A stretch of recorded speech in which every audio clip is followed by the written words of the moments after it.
everybody, and welcome to the Circles and Squares News Report for Monday, July 18th, 2022, part of the Circles and Squares podcast experience. I'm James, and that's Katie, and without saying anything else, Kate, how are you? I know we're recording a little later than we anticipated today, and so, oh dear, that meant you had to play Elden Ring for a little longer.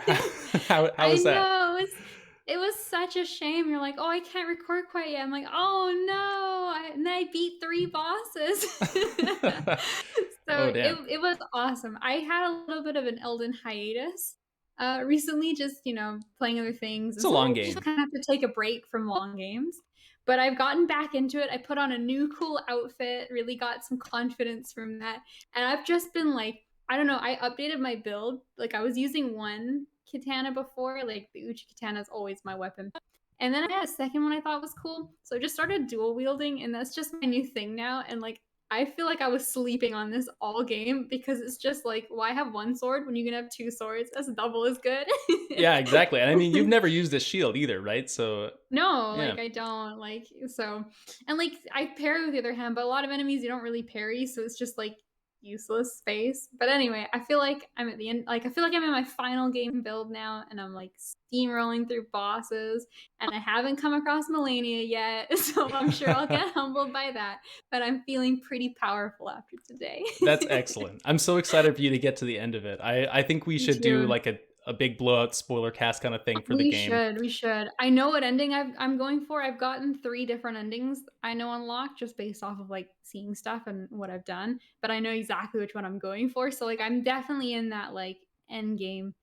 Like, I know I've said this a million times because, like, I'm 130 hours in now, and you expect the game to be fucking over after that, but I'm truly, truly in the end game now.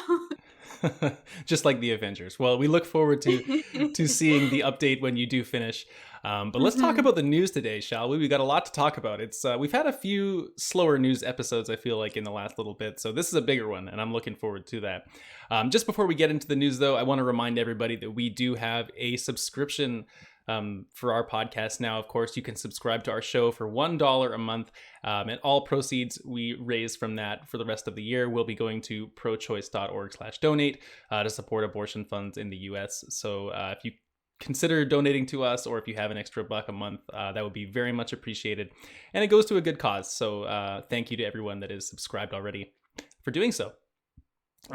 So this is the news show, like we said, and of course that means we start off with the PlayStation news of the month, or the last couple of weeks, followed by anything else from the gaming industry, and then we have a cool story at the end which might tie back into Elden Ring.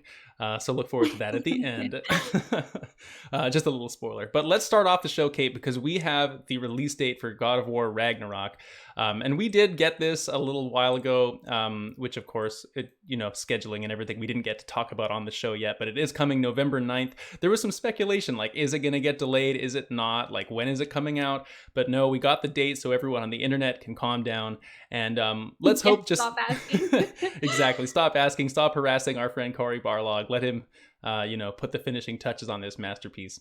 Hopeful masterpiece, at least. So this, of course, is the sequel to God of War 2018. And just reading quickly from Tech Radar, I just had a little blurb that I wanted to introduce our conversation with. So they write over there, God of War Ragnarok is the sequel to God of War 2018 and the final entries in the series' Norse saga. As such, we would expect Ragnarok will play very similarly to the 2018 adventure. In its September 2021 blog post, Sony Santa Monica gave us a slightly better idea of what Kratos and Atreus will be facing in their next adventure.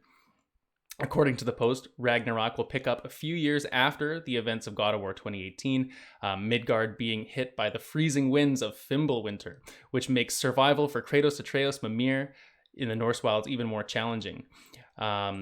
And then Kratos and his son Atreus will continue to explore the complexity of their interactions. And the post describes Atreus as desperately curious and wanting to understand who he is and what he could be. What will Loki's role in the upcoming conflict be? Something Atreus cannot let go of. He wants to keep his family safe, but he cannot stand by while conflict consumes the 9 realms. Oh my god, I can't wait. It's going to be so exciting. I am so stoked for this. Like, I don't do a hell of a lot of day one purchases, but, like, ooh, this might be one of them. We're lined up for this one for sure.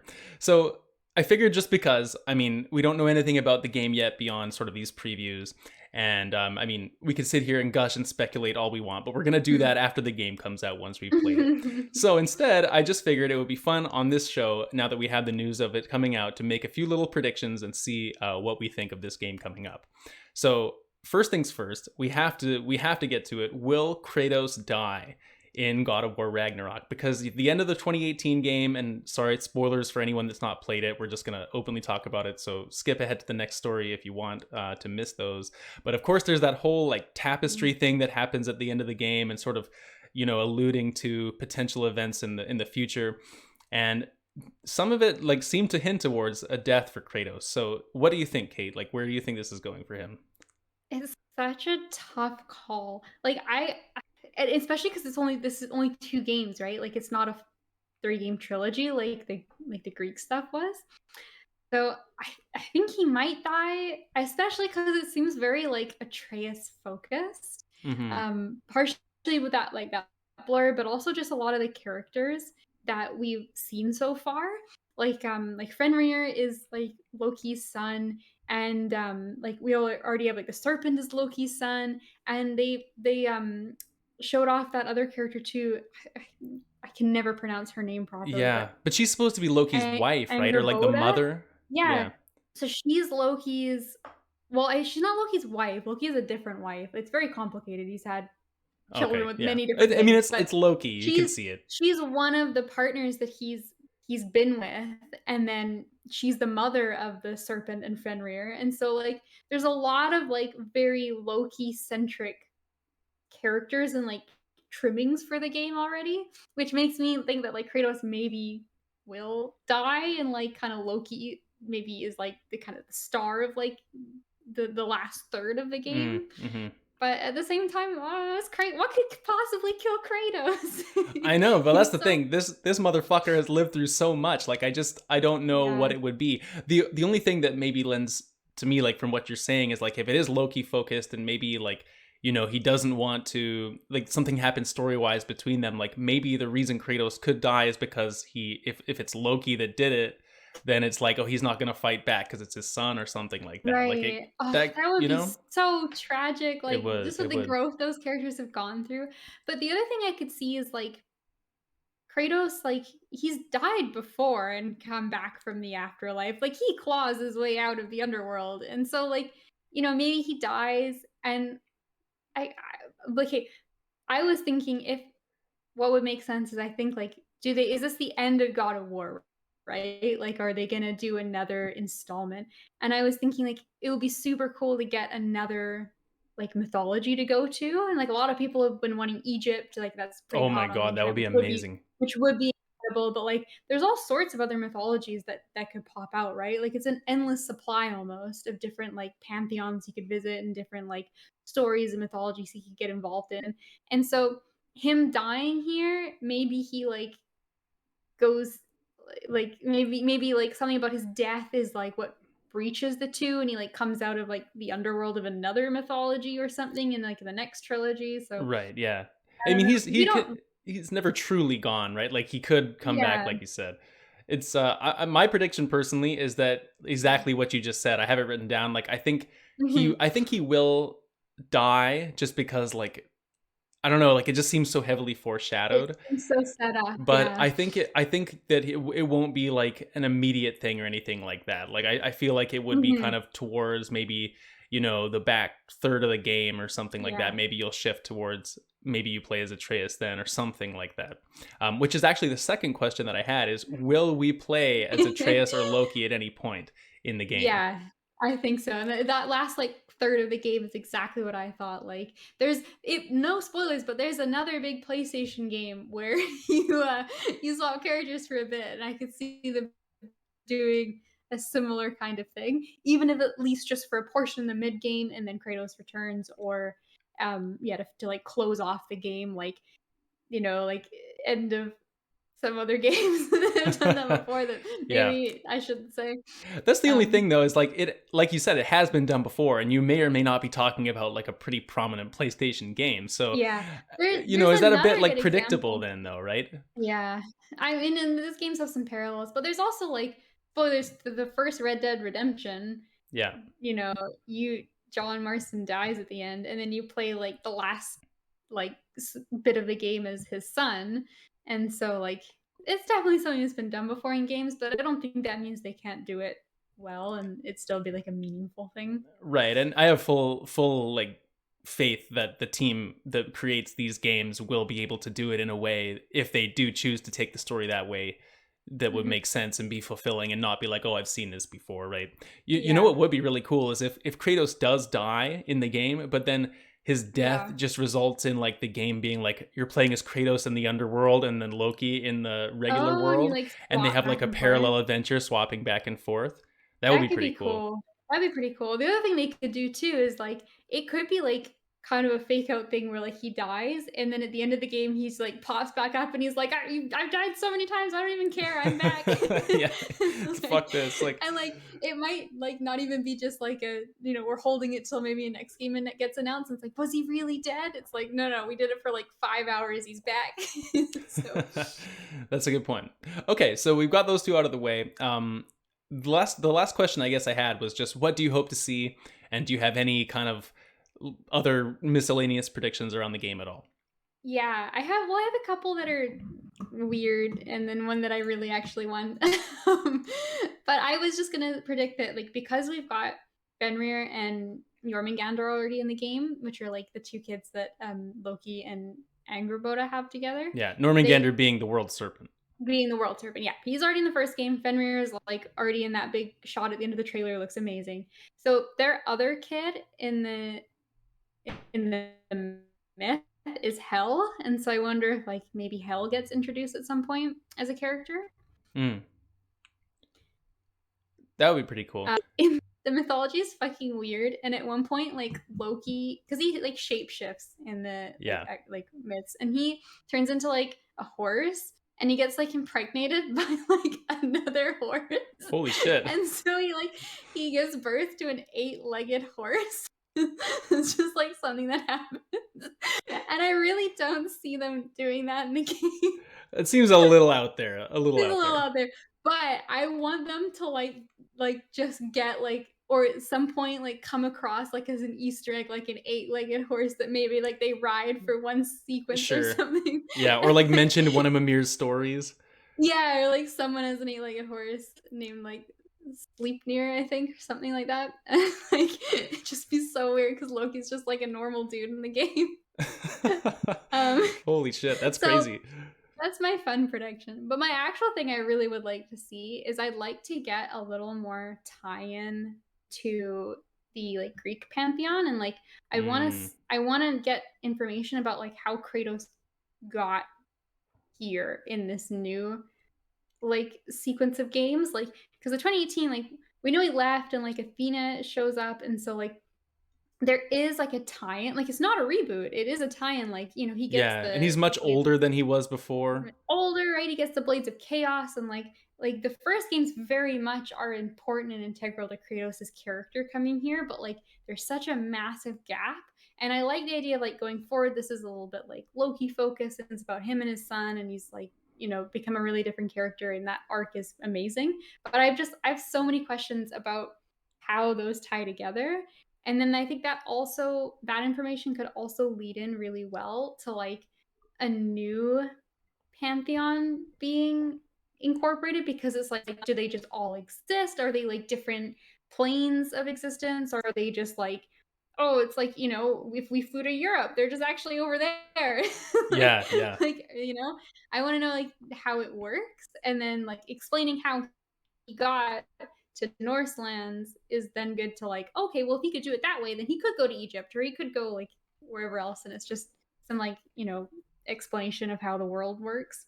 That's a really good call. I would like that too. And I think that's almost owed to us in a way because it's like one of the Mhm. biggest questions that's left over from 2018 is kind of like filling in that gap. So I think that would be Mhm. really smart. For me, my fun prediction is that at some point, I think if we do play as Atreus, that we'll be doing so after they defeat Thor, which means that his version Right. of the Leviathan axe, where you can throw and recall it, will be Mjolnir, Oh, And because like Loki and Thor kind of related as well, like it kind of makes sense that he might be able to like use the weapon of Thor. So I thought that would be pretty That would cool. be super And it, cool. like I like mechanically that. they resemble each other. They could have different like maybe Mhm. Mjolnir's thrown out to like hit big targets or something instead of getting stuck into a wall or something like that. So I was thinking like Mhm. mechanically that would be kind of fun. Could also do like That would be electric cool. instead I of like that. ice kind of elements.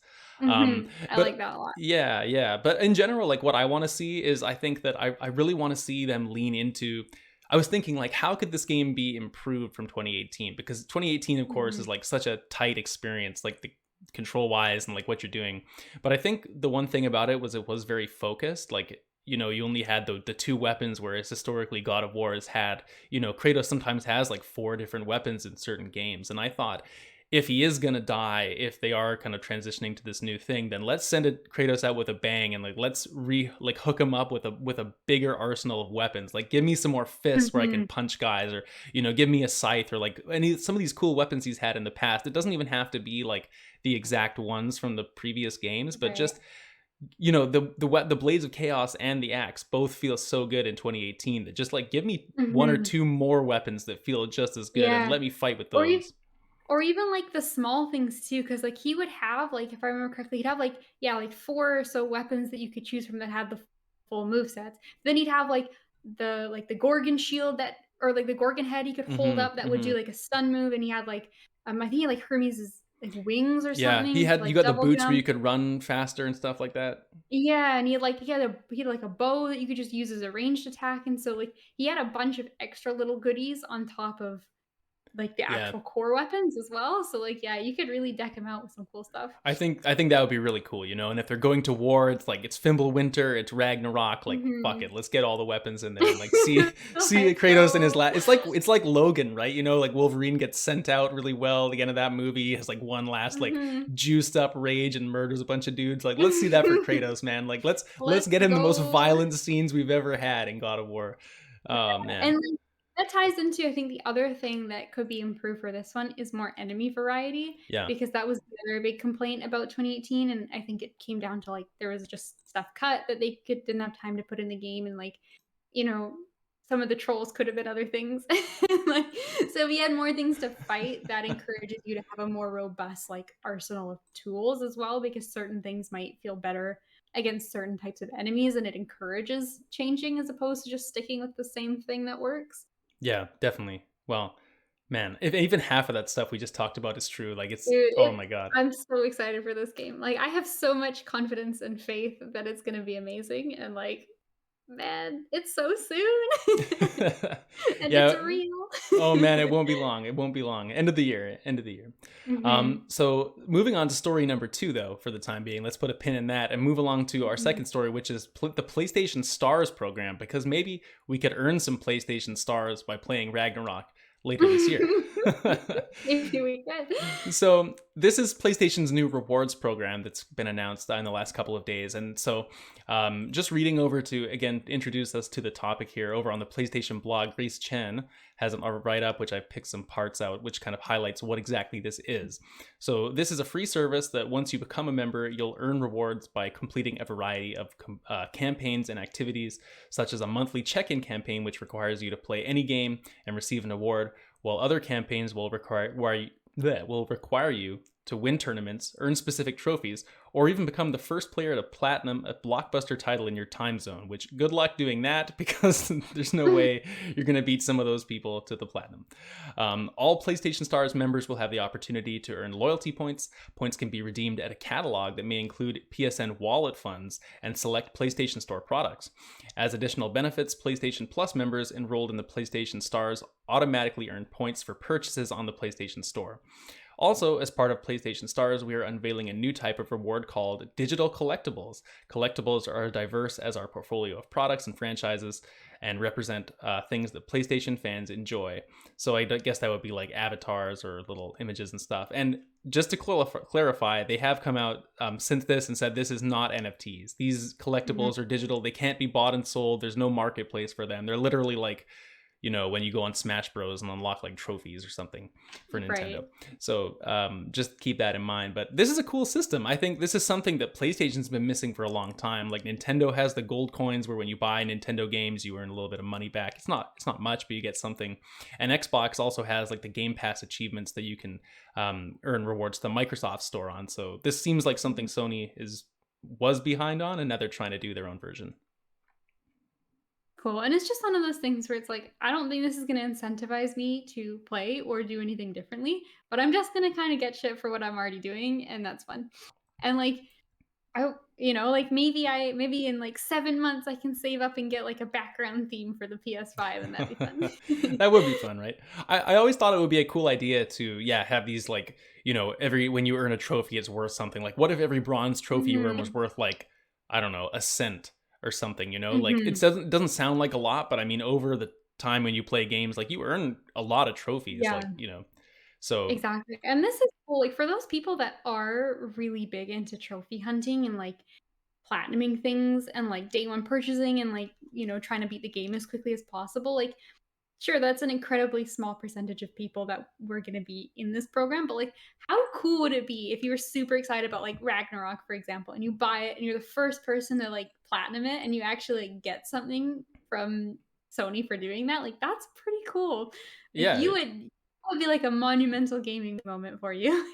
It would be really cool too. And like the fact that you would have that proof of like I was the first person in my time hmm zone, like it's not just like, oh, I think I was one of the quickest. Like no, you would get a reward for it. Like that's kind of cool.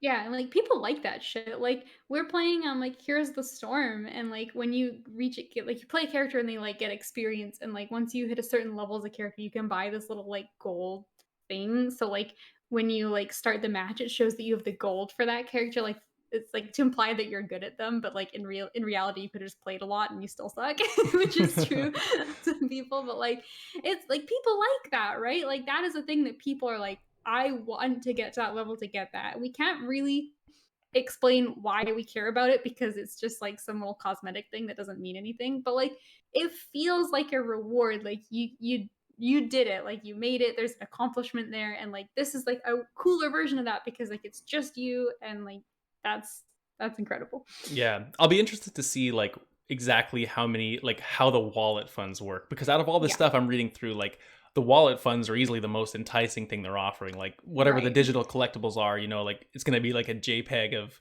like Kratos and Atreus or something like that. Like I could Google that if I really wanted to. I don't need to earn that on my PlayStation. I mean, it's cool. Like if there's a little tab, don't get me wrong. Like it'd be cool to go through and like compare what you've earned compared to your friends. But we're hmm talking about PSN wallet funds here. Like if there's a potential you could earn like, you know, I'm sure it won't be a lot, but like money towards future purchases is obviously like a huge incentive. So I just Yeah. wonder, like, will it be locked behind like really rare and difficult trophies? Will it be like, you'd imagine they'd make it attainable for the average person to get, some here and there. Yeah. What I'm picturing it as, and maybe it's unfair, but I'm picturing it as like when you get those, like, Steam cards for playing games on Steam, and then you Hmm. sell them for, like, 5 cents each, and then every now and again when I'm, like, waiting for something and I'll, like, put a bunch up on the marketplace, and then it's, like, every now and again I have, like, $2 in my Steam wallet, and it's like, "Ooh, what Yeah. am I gonna buy?"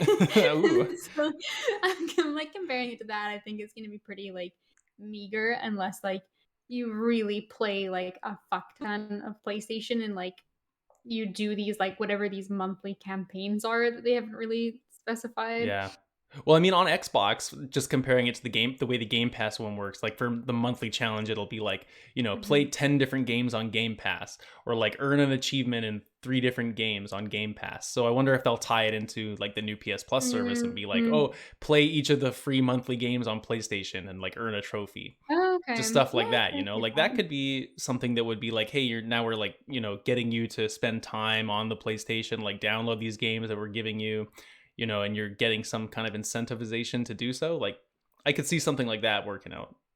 Yeah. I mean, either way, like it's just free stuff and like I think it's hard to be critical of something like this because like Yes. it's just a bonus that literally costs you nothing. Yeah. Well, it's And like something we if you didn't get have something out now. of it that's yeah, and if you get something out of it that's great, but like yeah, I don't know. We'll have to wait and see what it ends up actually looking like. Yeah, I'm sure it won't be too long. I would imagine they would love to have this out for Ragnarok because Mhm. a lot of people are going to buy PlayStation, sign up for this new service, and hopefully get hooked in from Sony's perspective. So, story number 3, Kate, it's an update from Haven Studio, which is officially, I guess, this and Bungie actually, as of I think Friday, they've officially like Yes, closed those the deal deals, went through. and those two studios are now officially like part of the PlayStation Studios brand. Now that not that they weren't, like it was basically said and done before, but I guess like the legal Mhm. side of things had to go through. But there was just an interesting update on this story though from gamesindustry.biz, which just had some interesting tidbits about an interview with Jade Raymond from Haven Studio. So I'm just going to read a little quote here just because it is interesting. So Haven Studio is up to I think 106 employees now, which is about 50 higher than they had before. So obviously they're growing quite a bit. They've hired key engineering hires and significantly increased the investment in the R&D and cloud technology. And then there was some quotes saying that we had a cloud team initially that was about 6 people working on new ways to work. Now we've welcomed another 21 engineers to focus on long-term cloud innovation because we really believe it's going to be a game changer in terms of how games are made. And also saying that Mark Cerny was one of the main reasons they're investing so much in R&D, and this is very much a senior engineering team. It's not tied to the cloud, but some very forward-thinking R&D. They can't say too much else, but it just seems like, to me, this is me talking again, not the quote, like between Bungie coming on, who obviously runs Destiny like so successfully as an online service game, paired with like this innovation coming in like cloud technology, it just seems like these two studios were like bought almost in line with each other to like push PlayStation into like this new kind of online way of designing games that is really interesting. And I don't know. Do you have any thoughts on that? Like, even PlayStation bought Evo a few years back too. Like it's almost like they have this Right. online Yeah. tournament thing, and then they're investing in all this stuff. Like, it almost seems like they're just secretly, developing a whole new way to function like part of their company online. Yeah, and I think it's interesting. I see this is something that like I feel like it's a bit of a blind spot. Like I don't really feel like I'm an expert Oh, in neither of us any of are, this but it kind just of like yeah. yeah, but like I don't even feel like I'm like knowledgeable enough about it to like give much of an opinion. Like, Stadia sucked, but like that doesn't mean that, I think it was the like marketing and like the games around Stadia that sucked. Like but like cloud stuff is getting really like lot more like common, and it like seems like it's only a good thing as long as that it's stable and that it runs well. Because like isn't the Switch now too? Like a lot of Switch games are like there's been a run few from the cloud, there's been a few that right? are like games that wouldn't have run on the console that can be run from the cloud, but I Right. think it's only a couple of them, yeah. Okay. But yeah, like this stuff is coming out slowly, and like I'll be interested to see what they do, I guess. But I don't know how much of that is going to change like player experience versus like just how they develop stuff. Yeah, But yeah. Well, one thing I forget where I heard it somewhere, and the one interesting point that I heard, and it might have been on the Waypoint podcast or something like that, but they were talking about how an interesting application for this could be like helping load games even quicker and like adding more textures to the world, because it wouldn't have to all come from like the console itself. It could be like a mixture of console processing and then also like mixing cloud technology to like load stuff from there as well. And so, I mean, obviously that sounds, I don't know how that would work, but it seems like, oh, that kind of makes sense. Like, why not find a way to fuse the two and like make it even more yeah. extreme in terms of what you can do? But I don't know. It just sounds really cool. It sounds like futuristic. Yeah, it really does. Let's just hope that when this stuff comes out, we're playing these games that Rogers doesn't Oh have my another God. Yeah. countrywide blackout. Because, like, imagine you're like, like there's internet, like your computer still works, there's power, and you're like, oh, I'll sit and play some games. It's like, no, I can't because the trees that get textured from the cloud aren't here and it's broken the game. That's true. That would be brutal. Like, you're so It'd be right though. Like, brutal. that's the dangerous part of all this, right? Is like relying on Mhm, internet connection when you mhm. couldn't play anything without it, right? Like, there's even games now that are like always online. Like, you can't play Yeah, you some cannot turn games. off my mode. I think Monster Hunter is one of them, for example. Like, you have to play online on, I think, Mhm, World, because you're connected to like the store, and you need to be logged into their server to update all your stuff. Like, mhm. it's all tied together. So that is the one problem. who knows how they get around it. That's beyond our pay grade, Kate. That's why they hired 21 new engineers Yes, over at Haven that's right. Studio.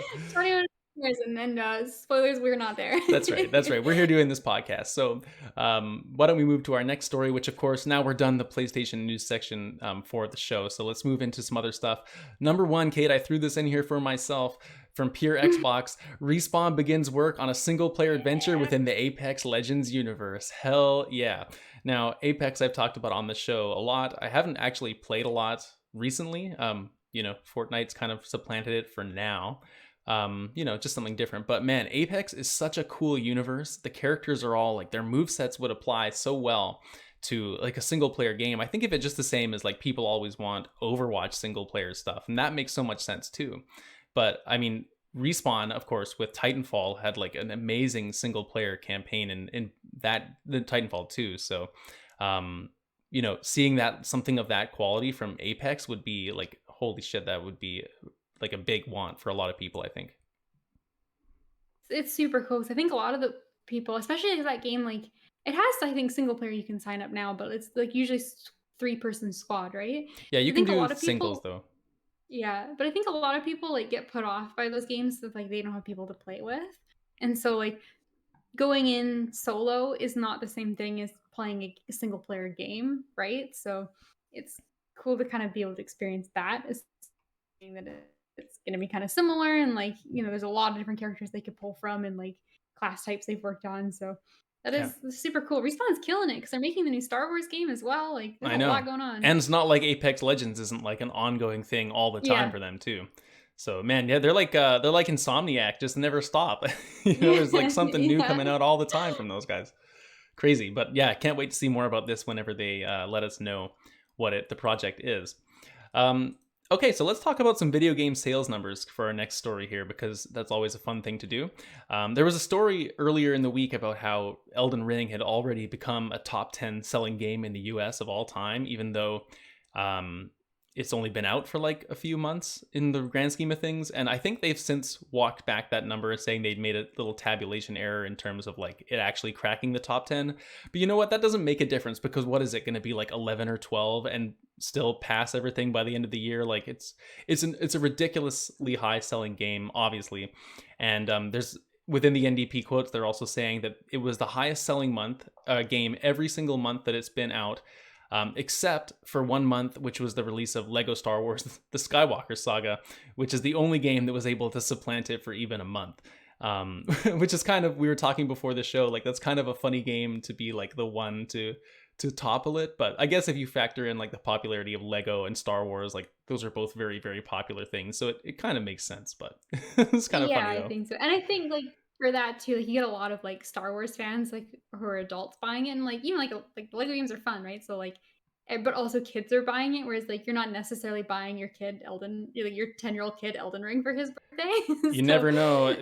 Everyone's never apparently know. buying Elden Ring, so Apparently, I mean it's no Skyrim, but like yeah, it is.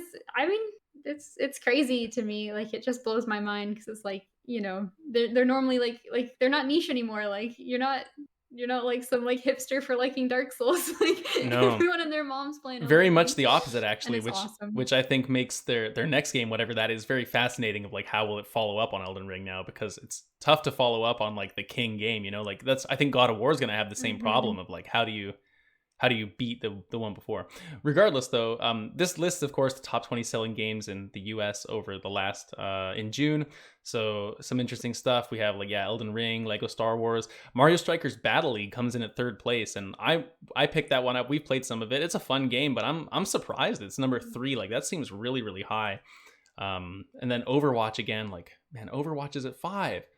It's crazy. Like it just, I guess because they announced Overwatch 2, right? Like that's kind of a thing. I'm sure you must have some. Yeah, so Overwatch 2 is upcoming. Yes. Well, anything else on the list that kind of stands out for you in terms of interesting stuff? The Quarry is number 19. I'm glad to see that make the top 20, because that's something that's definitely on my Oh, list.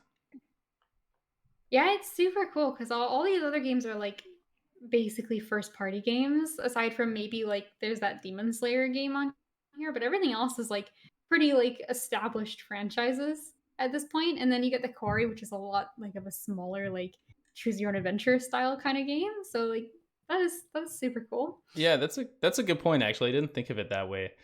You know, the thing that always just shocks me is like, you know, Nintendo, there's no reason they don't the reason they don't put out a lot of games all the time, like the heavy hitters, is because every single game on this list is still a Nintendo first party thing. Like Mario Kart 8, Kirby and the Forgotten Land, Yeah. Smash Bros Ultimate, Fire Emblem Warriors, and Pokemon Legends Arceus. That's 25% of this list. Plus Mario Strikers Battle League. That's 6 games out of 20 that are Nintendo first party. Like, no wonder they don't release a lot of games all the time. Like, they don't need to. Yeah, you're not kidding. There's even Fire Emblem Warriors is on here too. I think Yeah. that's like also Nintendo. So yeah, that is insane how much. Because like that's a lot of lists too. It's like, yeah, you got your Minecraft on there, you got your sports game, like your baseball game on there that'll never not be there. So it's like those slots are like it's really only a list of like 18 when Yeah. it comes down to it because like Sure. they're set in Yeah, and Call of Duty's yeah, always going to be I on there. guess people are still finding yeah. Yeah. Interesting stuff. But anyway, Elden Ring is king and probably will continue to be for, I don't know, through the end of the year at least, until God of War. Maybe that'll Yeah, finally be the next one to. they'll have their game of the year winning sale and more people will buy it. It'll be great. Yeah, there won't be any more people to buy it left over. That's the thing. Yeah, but there is. How do people still buy Minecraft? Clearly, there It's will because always no, be that's people. because they're rebuying Minecraft on every fucking device that ever could run it. Okay, but like, fine, but they're not rebuying like Smash Ultimate on No, every that's true. device. It's That's only true. on one, and like that's still on the list. Okay, that's So, true. That's true. Okay, you got me on that one. We'll see. We'll see. What do you predict will be the next game that will eventually beat Elden Ring? Like, is it Ragnarok or is there something else? I don't think anything other than Ragnarok is coming out that's going to be as big as Elden Ring. Yeah, I'm trying to think. The only thing I At can think least, that might do it is Starfield, but that's after Ragnarok. So yeah. But yeah, I mean, like anytime soon, like Starfield's gonna be big next year, but like Ragnarok is the one last like really hmm big thing to come out this year. yeah, If unless I'm like really forgetting something. I don't think so. I think the only thing holding Ragnarok back potentially would be that it's only PS5. Um, Yeah, you know, compared to I guess some of those games are locked to Switch, but then the Switch is just like sold so many more units than the yeah. But PS5. I guess you could say like if Starfield's on Game Pass, then like that's a huge amount of people not buying it too, right? So That's true. Well, MLB The Show 22 is on Game Pass and it's number 5 just with PlayStation sales. So I mean, just buy Game Pass, man. Jesus. Yeah, Jeez. they should. Man, there's so many people on Xbox that are probably buying that still and they don't have Game Pass because it's like they just want to play MLB and like Call of Duty and it's not Mhm. on Game Pass. I don't know. I don't Crazy. know. You could play unpacking, like it's just so worth it. It is. Let's move to our final story, which is just more of a PSA for people out there listening to the show. This is that I guess back in the day when before BioWare was owned by EA, they had this kind of currency you had to use called BioWare points that you would buy the DLC from Mass Effect and Dragon Age using the BioWare points because, you know, why not have your own currency, I guess. But I guess now that there's the purchase gone from EA, they're phasing out that sort of BioWare currency. And in a surprising move where EA is not trying to profit off everything possible from its customers, instead of charging like regular money for that DLC now, they're just going to be, you know what, have it for free once these points are gone. So that's kind of nice. Just for people that are going through any of those games, of course. I don't know. Actually, the good question would be: is it going to be for like the remastered trilogy, or is it just if you own the originals? That's a good question. But either way, check it out because you might get some DLC for free, and free is a good price, Kate. It's the best price. Agreed. Okay, so we always like to close off the news show with a fun or lighthearted story. You know, end it off with something good. So today you've picked out that story, and I'll let you take it away. Yeah, so this is from 10 days ago. So it's not the newest, but it is certainly going to be relevant and go down in history as the legend of Elden Ring. So if you haven't heard the story of Let Me Solo Her, you guys got to go look this guy up. He's incredible. So the backstory to this is that there is an incredibly difficult boss near the end of Elden Ring that is like largely considered by the player base to be like the hardest boss FromSoft has ever made, or at least like up there in the top 5, and she's just outrageously difficult. So what you can do in this game is you can, if you play online, you can summon in other players to help you fight bosses. The upside to that is you now have someone who's probably better at the game than you because they're spending their time like helping other people online. But the downside is that the boss gets like extra health to kind of scale with the idea of like two people fighting them. So this guy started showing up online. People would, look for summon signs, who's available, and they find this guy and his name is Let Me Solo Her. And he just waited outside this lady's boss arena and he'd come in and you summon him and he's like naked wearing a jar on his head. He's got like two weapons and like a little loincloth, and he shows up and his name is Let Me Solo Her. And like there you can't like chat, there's no voice chat in Elden Ring, you can't really talk, you can just kind of do emotes to communicate. But basically what he would do is he'd show up and he'd ask you to like not participate and he'd just beat her up for you. And like it's like the really really hard boss, but it's made harder because he's now fighting like the extra health version by himself. And this kind of like caught on in the community, like this guy Let Me Solo Her is so funny. um and like he just kept doing it, so he hit 1,000 kills on other people's games of this boss that he was doing this. And Bandai Namco actually reached out to him, contacted this person and said like, this is so cool, you're such like an important part of our community, we want to honor it. And they decided they were going to send him a gift. So this gift got shipped and he was apparently in contact with them, and it got delayed for some reason. It couldn't get through. I think it was the French border. It just was like having trouble getting through, and everyone's like, what the hell are they sending him? Like the borders rejected it and it's got to go back.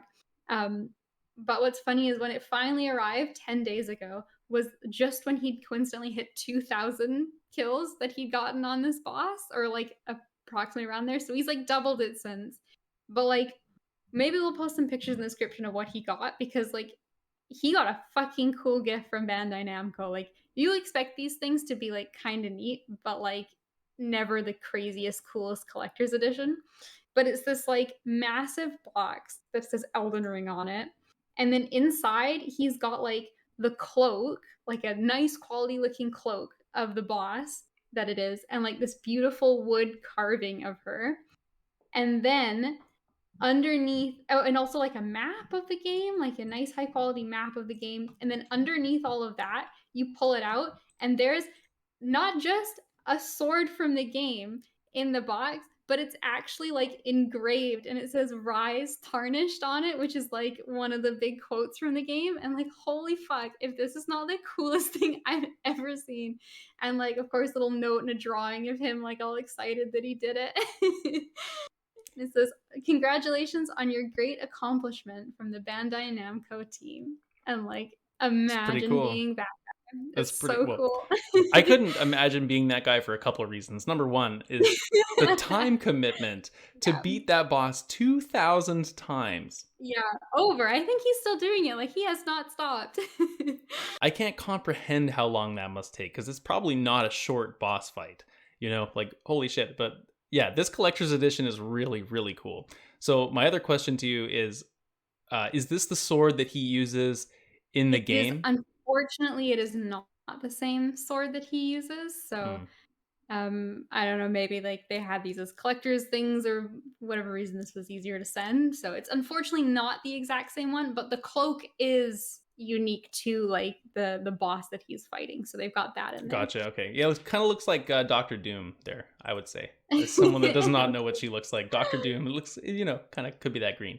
That's really cool, though. And congratulations to that guy, man. If I ever make it to Melania, if I ever make it there, because I haven't played Elden Ring in quite a while, but I hope he'll solo her for me if I get Oh, there. absolutely. So. I think it's like a rite of passage now. I think it's like something you have to do. Like, even if you don't like summon people in, like you check the summon signs outside her boss arena just in case he's there, and like you summon him. Like, what a cool thing to do. Like he's the Elden Lord in real life.